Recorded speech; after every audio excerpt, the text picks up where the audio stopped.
10 जून 2011 उत्तर प्रदेश के गोरखपुर के कमलेशपुरम कॉलोनी में रहने वाली एक लड़की किसी ज़रूरी काम से घर के बाहर निकलती है, लेकिन वो शाम तक जब वापस नहीं आती तो घर वाले परेशान होकर पुलिस में शिकायत दर्ज करवाते हैं। एक जवान लड़की के गायब होने की खबर से शहर भर में हंगामा हो जाता है। पुलिस तेजी से काम करते हुए उस लड़की को ढूंढने निकलती है, मगर मुर्दा लड़की का वो परिवार वालों को सौंप दिया जाता है। उसका अंतिम संस्कार भी कर दिया जाता है। अब सबसे बड़ा सवाल ये था कि इस लड़की की हत्या किसने की है। तभी पुलिस की मेहनत रंग लाती है और फाइनली पुलिस को जवाब भी मिल जाता है, और जवाब हिला देने वाला था। पुलिस दुनिया की नज़र में जिसकी हत्या हुई थी, हाल में ही वो मर्डर ही थी। ऐसा कैसे पॉसिबल है कि जिसका कत्ल हुआ हो वही कातिल भी हो। जी हाँ, आपको जो सच्ची घटना बताने जा रही हूँ उसमें एक सच ऐसा ही हुआ था। शायद हो सकता है अभी ये बात आपको समझ में नहीं आ रही होगी, मगर आप इस वीडियो के अंत तक बने रहें और ये दिल हिला देने वाली पूरी सच्चाई जानकर आपके होश उड़ जाएंगे, क्योंकि ये पूरी कहानी अपने नॉर्मल इंसान की कल्पना से परे है और इस पूरी कहानी को अंजाम देने के पीछे की वजह और भी भयावह है। तो आखिर क्या है रहस्य से भरी इस कहानी की पूरी सच्चाई, चलिए जानते हैं। लेकिन उससे पहले अगर आपने हमारे चैनल को सब्सक्राइब नहीं किया है तो प्लीज़ सब्सक्राइब कर लीजिए, ताकि आपको हमारी हर वीडियो मिलती रहे। तो दोस्तों, इस कहानी की सबसे अहम किरदार है शिखा दुबे। शिखा दुबे उत्तर प्रदेश के गोरखपुर के कमलेशपुरम इलाके में अपने परिवार वालों के साथ रहा करती थी। 2011 में शिखा दुबे की उम्र 23 साल थी और इस समय वो दीनदयाल उपाध्याय यूनिवर्सिटी से पोस्ट ग्रेजुएशन की पढ़ाई कर रही थी। शिखा देखने में बेहद ही मासूम और शरीफ थी। शिखा 10 जून 2011 को कुछ ज़रूरी काम का कहकर घर से बाहर निकलती है। शिखा के घर वालों को जब बताकर जाती है कि थोड़ी देर में वो वापस आ जाएगी, मगर जब काफ़ी देर हो जाती है और वो घर वापस नहीं लौटती तो परिवार वालों की चिंताएं बढ़ने लगती हैं। ज़्यादा अंधेरा हो जाने पर परिवार वाले अपने सभी आसपास के लोगों से मिलकर शिखा दुबे की खोजबीन शुरू करते हैं। दोस्तों, रिश्तेदारों को फ़ोन किया जाता है, मगर शिखा की कोई जानकारी कहीं से नहीं मिलती। जब शिखा का कहीं भी अता पता नहीं चलता तो हार कर शिखा दुबे के पिता राम प्रकाश दुबे गोरखपुर के एक स्थानीय पुलिस स्टेशन में जाकर बेटी के गायब होने की रिपोर्ट लिखवाते हैं।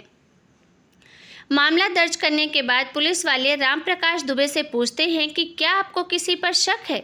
जवाब में वो बोलते हैं हाँ, दीपू यादव का वो नाम लेते हैं, और दीपू यादव इस कहानी का दूसरा अहम किरदार है। राम प्रकाश दुबे के मुताबिक दीपू यादव उनके पड़ोसी में रहता था। पुलिस को दिए गए बयान में राम प्रकाश दुबे बताते हैं कि दीपू यादव अक्सर उनकी बेटी शिखा दुबे को परेशान करता था और इसलिए उन्हें शक है कि हो न हो दीपू यादव ने ही उनकी बेटी को कहीं गायब कर दिया है या फिर उसकी हत्या कर दी है। और भागते हुए पुलिस दीपू यादव के घर पे गई है और यहाँ आकर पता चलता है कि दीपू यादव तो खुद ही लापता है, और फिर वो दीपू यादव को ढूंढने में लग जाते हैं। इधर पुलिस शिखा दुबे की तलाश में भी लगी रहती है और इसी खोजबीन के दौरान पुलिस वालों को सरयू कैनाल कॉलोनी के पास जंगल में एक लाश मिलती है और ये लाश एक लड़की की थी।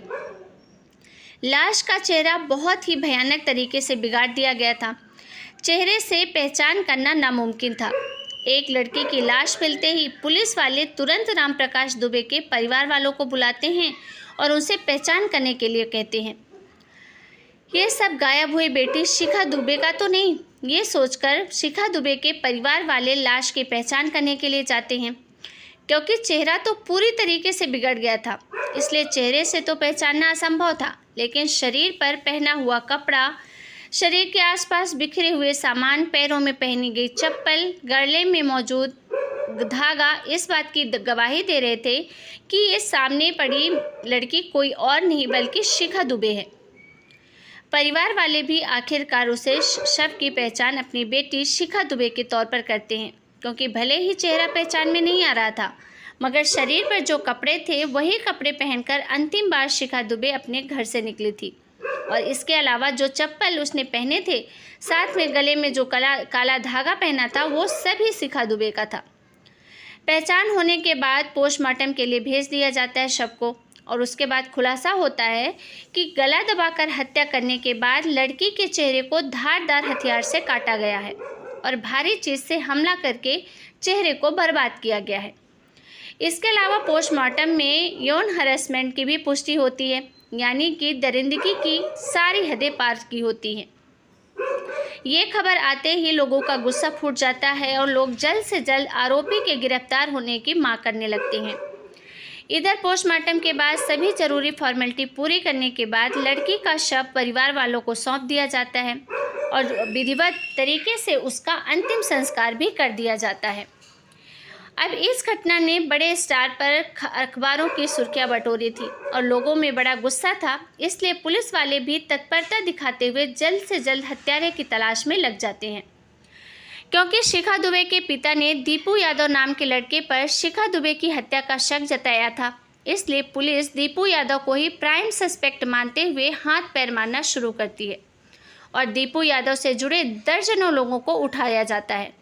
यहाँ तक कि दीपू यादव से जुड़े 50 से ज़्यादा दोस्तों से भी पूछताछ भी की जाती है, मगर कहीं से भी दीपू यादव का कुछ अता पता नहीं चलता। काफ़ी मेहनत के बाद दीपू यादव का एक करीबी दोस्त पुलिस के हाथ लगता है और जो बताता है कि दीपू यादव अक्सर सोनभद्र आया जाया करता था और पिछले कुछ दिनों में उसने सोनभद्र का जिक्र कई बार किया था। अब गोरखपुर पुलिस सीधे सोनभद्र का रुख करती है और दीपू यादव की तलाश में सोनभद्र शहर का कोना कोना छानती है। कई दिनों तक तलाश चलती रहती है, मगर कहीं भी दीपू का पता नहीं चलता। फिर भी पुलिस वाले हिम्मत नहीं हारते और अपनी तलाश जारी रखते हैं और इस तलाश में क्रम में वो एक ऐसे घर पहुंचते हैं जो अंदर से बंद था। पुलिस वाले आकर दरवाजे पर दस्तक देते हैं। कई बार नॉक करने के बाद एक लड़की आकर दरवाज़ा खोलती है और दरवाज़ा खोलने वाली लड़की को देखकर पुलिस वालों के पैरों तले ज़मीन खिसक जाती है, क्योंकि दरवाज़ा किसी और ने नहीं बल्कि शिखा दुबे नाम की लड़की ने खोला था। जी हाँ, आप बिल्कुल सही सुन रहे हैं, वही शिखा जिसका अंतिम संस्कार परिवार वालों ने बस अभी अभी ही किया था। शिखा दुबे के कातिल को पुलिस तलाश कर रही थी, लेकिन वहीं शिखा दुबे अब पुलिस के सामने खड़ी थी।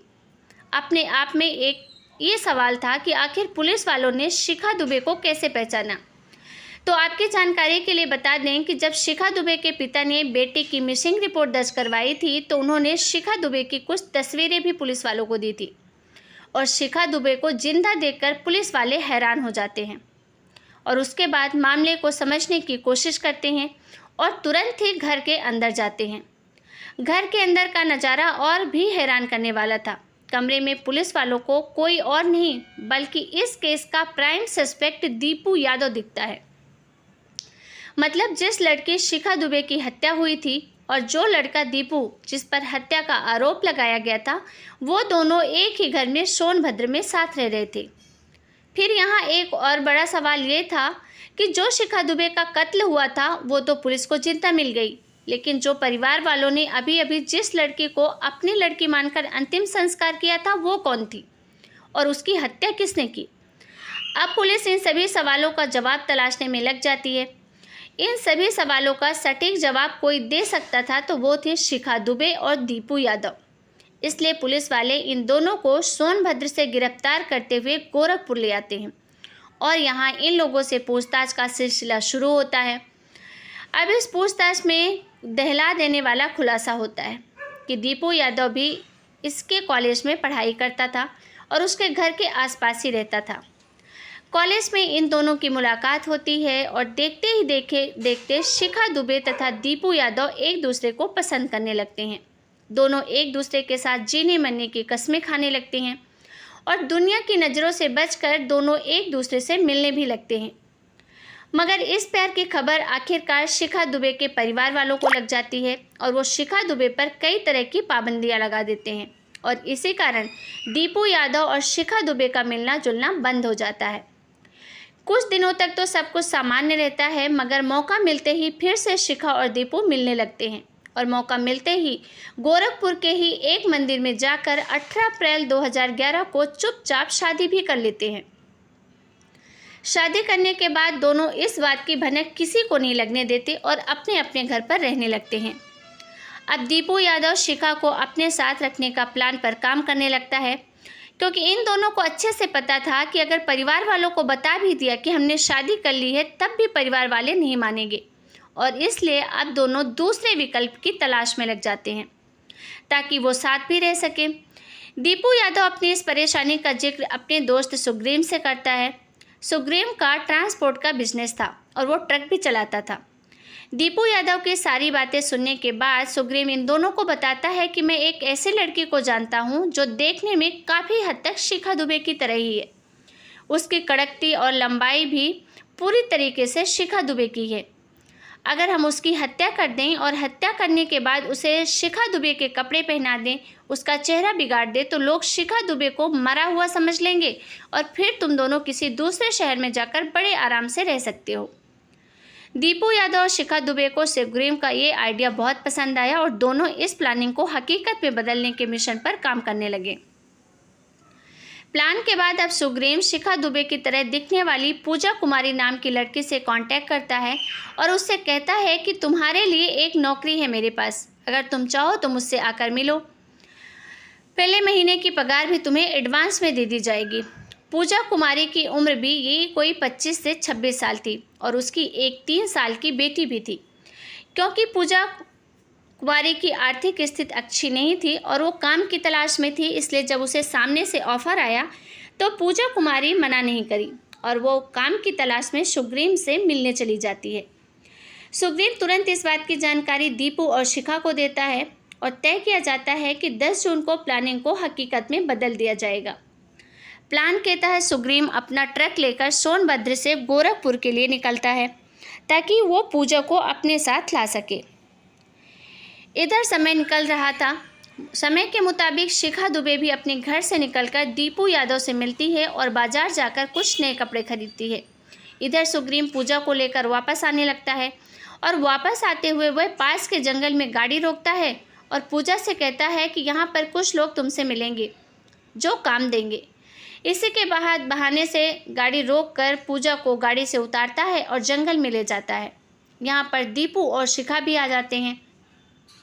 यहाँ आकर बड़ी ही बेरहमी से सुग्रीव और दीपू गला दबाकर पूजा की हत्या कर देते हैं और इसके बाद शिखा दुबे बाजार से खरीद कर लाए गए नए कपड़े खुद पहन लेती है और जो कपड़ा वो पहनकर घर से निकली थी वो कपड़े पूजा को पहना देती है और यहाँ तक कि जो काला धागा अक्सर शिखा अपने गले में पहनती थी वो भी पूजा के गले में डाल देती है ताकि इस लाश की पहचान शिखा के तौर पर की जा सके।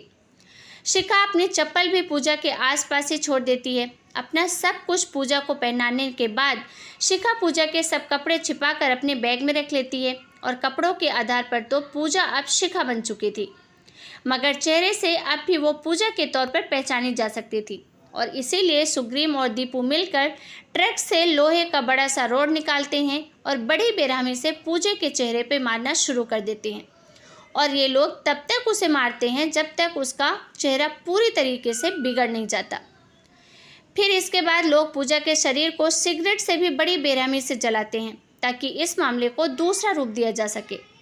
हत्या करने के बाद दीपू तथा शिखा दुबे तुरंत वहां से सोनभद्र की तरफ भाग जाते हैं और जबकि सुग्रीव अपने खलासी बलराम के साथ मिलकर शव को वहां से उठाकर सरयू कैनाल के पास जंगलों में लाकर फेंक देता है और फिर चला जाता है। कुछ तो दोनों तक तो शिखा दुबे और दीपू के प्लान को बहुत अच्छे से काम करते हैं, मगर जैसे ही शिखा दुबे पुलिस के हाथ लगती है इनके राज से पर्दा उठ जाता है। शिखा दुबे और दीपू यादव के खुलासे को सुनकर हर किसी के पैरों तले जमीन खिसक जाती है। हर कोई शौक था कि मासूम सी दिखने वाली शिखा दुबे ने इतने बड़े जघन्य अपराध को अंजाम दे दिया और अपने प्यार के साथ रहने के लिए एक 3 साल की मासूम बच्चे के सर से उसकी मां का सर छीन लिया। इस खुलासे के बाद जब शिखा दुबे के पिता को सामने लाया जाता है तो एक पल के लिए तो उन्हें यकीन नहीं होता कि जो बेटी को मरा समझकर अंतिम संस्कार कर चुके थे वो अब उनके सामने पिता बेटी का गाल छूकर यकीन करने की कोशिश करता है कि वो जिंदा भी है। वो थोड़े भावुक भी होते हैं, मगर थोड़ी देर बाद अपनी भावनाओं पर नियंत्रण रखते हुए कहते हैं कि जितने जघन्य ने अपराध को इसने अंजाम दिया है, इसे जिंदा रहने का कोई हक नहीं है और ये मेरे लिए मर चुकी है। इन सभी खुलासों के बाद दीपू यादव, सुग्रीव, शिखा दुबे तथा बलराम को गिरफ्तार करते हुए जेल भेज दिया जाता है। शिखा दुबे का इस कहानी की शुरुआत में कत्ल होता है और वही शिखा दुबे कहानी के अंत में कातिल भी निकलती है। पूजा की पोस्टमार्टम रिपोर्ट में यौन हरेसमेंट का जिक्र भी था, मगर इन लोगों में से किसी ने भी पूजा के साथ यौन असॉल्ट की बात नहीं स्वीकारी और पुलिस भी इस बात को साबित नहीं कर सकी। फिलहाल इसकी स्थिति क्या है सुनकर शायद आपको यकीन नहीं होगा कि 2011 में घटी इस घटना के कुछ साल तक तो शिखा दुबे और आरोपी जेल में रहते हैं, मगर कुछ साल बाद ही शिखा दुबे तथा दीपू यादव बेल लेकर जेल से बाहर आ जाते हैं। और अमर उजाला की एक रिपोर्ट के मुताबिक जेल से बाहर आने के बाद शिखा दुबे तथा दीपू यादव अलग अलग शादी करके अपनी दुनिया भी बसा चुके हैं। और वहीं कुछ खबरों के मुताबिक आज भी इस केस की फाइलें अदालत में धूल खा रही हैं और अब तक कोई भी अंतिम फैसला नहीं आया है। तो दोस्तों, ऐसे लोगों को क्या सज़ा मिलनी चाहिए, आप हमें कमेंट करके ज़रूर बताएं। अगर हमारा वीडियो आपको पसंद आया हो, हमारी मेहनत पसंद आई हो, तो आप वीडियो को एक लाइक ज़रूर करें। साथ ही अगर आपने चैनल को सब्सक्राइब नहीं किया है तो सब्सक्राइब करें और बेल आइकॉन ज़रूर प्रेस करें। तो दोस्तों, इस घटना को सुनाने का उद्देश्य किसी की भी भावनाओं को ठेस पहुंचाना नहीं है, बल्कि आपको सतर्क करना है, जागरूक करना है। तो सुरक्षित रहिए, सावधान रहिए। फिर मिलेंगे एक नई सच्ची क्राइम घटना के साथ। तब तक के लिए आप सभी को बहुत बहुत धन्यवाद। जय हिंद, जय भारत।